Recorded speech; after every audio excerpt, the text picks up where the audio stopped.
আন্তৰ্জাতিক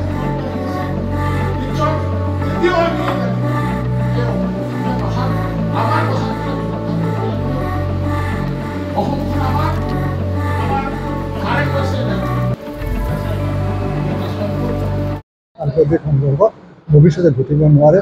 বিশেষকৈ আমাৰ অঞ্চলবিলাকত সেইখিনি আমাৰ সকলো বিশিষ্ট ব্যক্তিসকলক মাতি আনি এই কথা আমি আজি আলোচনা কৰিছোঁ, যাতে এটা মেছেজ যায়।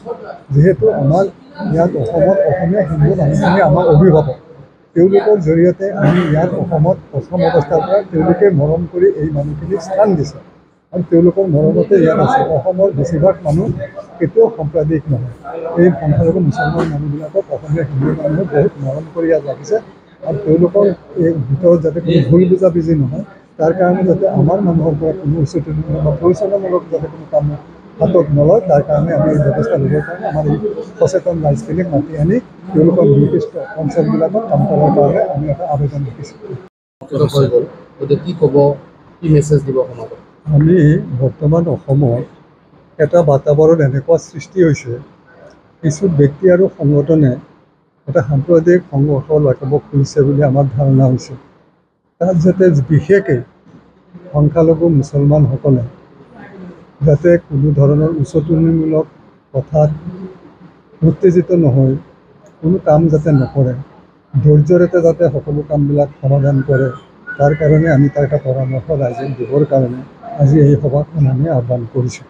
আমাৰ মুখ্য উদ্দেশ্য হ'ল অসমত সকলো শ্ৰেণীৰ মানুহৰ লগত, সকলো জনগোষ্ঠীৰ মানুহৰ লগত আগৰে পৰা সমিলমিল আছে। মাজে সময়ে ক'ৰবাত কেতিয়াবা কিবা গণ্ডগোল হ'লেও পৰৱৰ্তী সময়ত এইবিলাক কথা নাথাকে।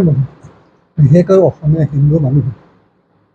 হিন্দু মানুহে এই অসমত তথাকথিত যিখিনি মানুহ কোৱা হৈছে, তথাকথিত যিবিলাক মুছলমান মানুহক বিদেশী বুলি কোৱা হয় বা সন্দেহযুক্ত নাগৰিক বুলি কোৱা হয়, তেওঁলোকৰ যথাযথ নাগৰিক আধাৰ কাৰ্ড, নাগৰিক কাৰ্ড, ভোটাৰ কাৰ্ড এইবিলাক সকলোবিলাক থকাৰ পিছতো এইবিলাক মানুহক বিভিন্ন ঠাইত যি ধৰণে অসন্মান বা বেজ্জতি কৰা হয়, তাৰ কাৰণে আমি মনত অত্যন্ত দুখ পাইছোঁ।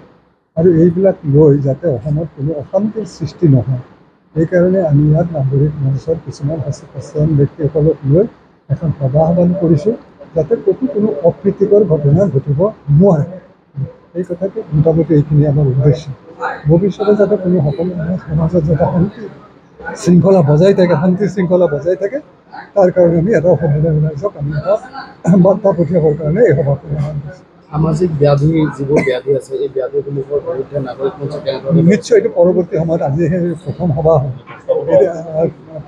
হৈছে। পৰৱৰ্তী সময়ত আমাৰ যিবিলাক সমাজত ড্ৰাগছৰ, চাইবাৰ ক্ৰাইমছ ইত্যাদি বিশেষকৈ সংখ্যালঘু মুছলমান সমাজৰ কথা কৈ আছোঁ। বিভিন্ন ধৰণৰ ল'ৰাবিলাক বিভিন্ন দুষ্কাৰ্যত থাকে, তাৰ পৰা বিৰত কৰিবৰ কাৰণে আমাৰ ফালৰ পৰা এটা প্ৰচেষ্টা অব্যাহত থাকিব। এইখিনি আলোচনা কৰিলোঁ যে আমাৰ মানুহখিনি ঐক্যবদ্ধ হৈ শান্তি সম্প্ৰীতি বজাই ৰাখিব লাগে, কোনো ধৰণৰ কোনো বেপাৰত উত্তেজিত হ'ব নালাগে। আৰু আমাৰ মানুহখিনি অহা যোৱা আজি উজনি অসম, নামনি অসম যিবিলাক কথা চলি আছে, এইবিলাকতো আমাৰ মানুহ অলপ সজাগ সাৱধানে থকা ভাল।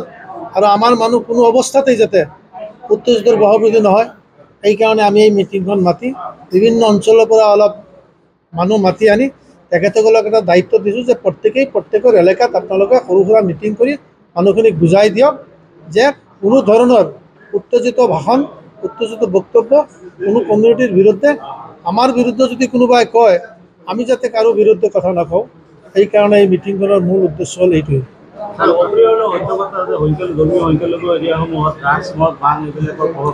নাই, এইবিলাকৰ সম্পৰ্কে আজি প্ৰস্তাৱ কৰিছোঁ। ড্ৰাগছ, মদ সংখ্যালঘু অঞ্চলত বেছি আছে, সব জেগাতেই আছে কম বেছি পৰিমাণ। আমাৰ এলেকাত অলপ বেছি হ'ব পাৰে, কিন্তু সব জেগাতেই আছে। খালি এইবিলাক প্ৰচেষ্টা আৰম্ভ কৰিছোঁ আজি, আৰু সেইকাৰণে এটা সৰু কমিটিও আজি ইয়াত গঠন কৰা হৈছে। সেই কমিটিৰ জৰিয়তে আমি নগাঁও জিলাখন আৰু বিশেষকৈ নগাঁও জিলাখনত আমি প্ৰথমতে অৰ্গেনাইজ কৰিম। তাৰপিছত এইটো গোটেই অসমত এই সংগঠনটোৰ মানে যাতে বিস্তাৰ লাভ কৰিব পাৰে আমাৰ কাম কাজত, সেইটো ধান্দা আমি চলাম। একাংশ ব্যক্তিয়ে সামাজিক মাধ্যমসমূহ বিশেষকৈ ফেচবুকত বিভিন্ন ধৰণৰ উচতনিমূলক বক্তব্য বা বিভিন্ন ভিডিঅ' প্ৰেৰণ কৰি উত্তেজনাময় পৰিৱেশৰ সৃষ্টি কৰিব বিচাৰে, সেই ক্ষেত্ৰত কি ক'ব? তাৰ কাৰণে আমি প্ৰস্তাৱ লৈ গৰিহণা দিছোঁ। উত্তেজনামূলক বক্তব্য তাৰ কাৰণে আমি গৰিহণা দিছোঁ।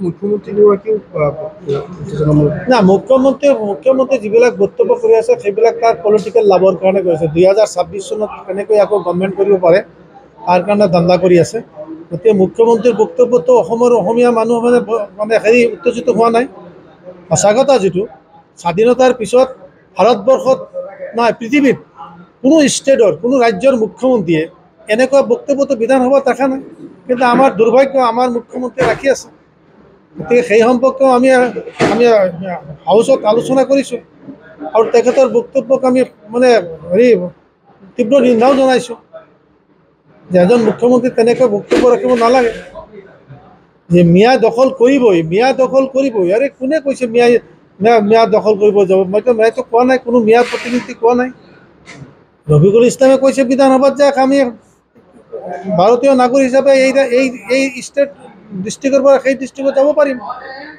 মুখ্যমন্ত্ৰী কৈ আছে যে আপোনালোকে দখল কৰিবই তেনেকৈ ক'লেতো নহ'ব নহয় মিয়া বুলি কিয় কৈছে মিয়া তেখেতেতো কৈছে আমি একচেপ্ট কৰিছোঁ বোলে মিয়া আমাৰ বিধানসভাত কোনো সদস্য একচেপ্ট কৰিছে মিয়া শব্দটো গতিকে তেখেতে আৰু নক'ব সেইটো কথাও কৈছে মিয়াক আৰু আঘাত নিদিব সেইটো কথাও কৈছোঁ তাৰ কাৰণে ধন্যবাদ জনাব লাগিব